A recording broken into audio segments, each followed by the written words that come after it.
Hi there, Joshua Hanlon here, and today I'm at the Great Pyramids of Giza in Cairo, Egypt, and just wanted to share a few travel tips that we've found as we've explored Cairo and spent a few days in Egypt now.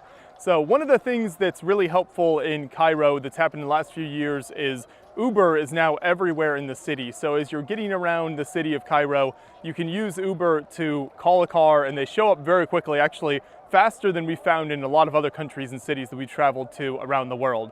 So that's really helpful. It's also great because it's a fixed price. It tends to be very inexpensive as well compared to a lot of other countries. So it's a cheap way to travel.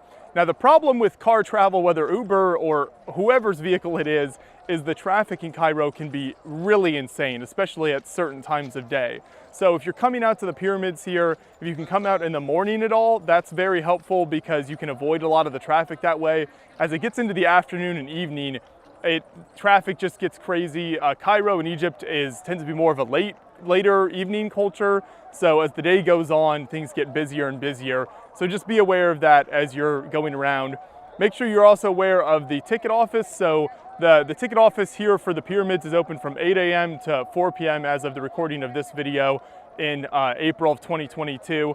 So make sure you get out here in time, not too late in the day, so that you can get your ticket and still check out the pyramids before they shut everything down and kick you out for the day. If you do want to stick around later in the evening, there is the Sound and Light Show, which is a pretty impressive show that goes for almost an hour, tells the story of the different pyramids. You sit down on kind of a plateau area, and then there's all sorts of lights and sounds and music that comes along with it to tell the story of the pyramids. So it's kind of a different perspective from just walking around during the day here. Now, one of the big decisions you'll have to make when coming to the pyramids or really doing anything in Egypt is, will you get a guide or try to do it on your own? Egypt, I will warn you right now, is not a super easy country to travel on your own, whether you're trying to get a car and drive on your own, just walking around the city. You'll be, as an American or a tourist, you'll be hassled by a lot of different people trying to sell you things, or here at the pyramids trying to give you camel rides, horse rides, all sorts of stuff like that. So if you have a guide, you can kind of avoid a lot of those things. The downside with a guide here or really anywhere in the world is it kind of tends to be more restrictive. So if you don't have a guide, you can just walk around the pyramids casually at your own pace. You can take as much time as you want, so there's no one kind of pushing you along to the next thing, which is nice, but you definitely get hassled a lot more when you don't have a guide. One thing I would recommend when coming to the pyramids is to go inside the Great Pyramid itself. So the ticket just to enter the whole area here around the pyramids is 200 Egyptian pounds. It's an extra 400 Egyptian pounds to go inside the Great Pyramid. So they really upcharge you for that, but it's well worth it. It's really incredible. I mean, just seeing the pyramid itself is kind of mind-blowing, just thinking about the thousands of years of history that this has witnessed, but then to be able to walk inside and explore that is really incredible too. It's a very narrow shaft, so you've got to lean way down and kind of make your way through, but it's definitely a fun experience to go inside the pyramid as well.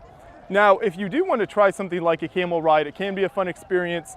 Definitely be ready to negotiate. The price they start with is always much higher than the price they'll end at. So you can either stand there and negotiate, or if you just kind of keep moving on your way, they'll start lowering the price as you walk away trying to get the best deal. So I would recommend, especially if you've never ridden a camel before, it's a super unique experience, and I don't think there's really anywhere in the world cooler to do it than here at the Great Pyramids. So those are just kind of a few of our tips, just to give you some warnings about what you can kind of expect as you walk around the area here. You've got the amazing pyramids, there's the Sphinx as you look out towards the city. So it's a site that's well worth visiting. Just be prepared for a lot of traffic and to be hassled a lot, especially if you don't have a guide with you when you're walking around. But have a great time and enjoy your trip to Egypt.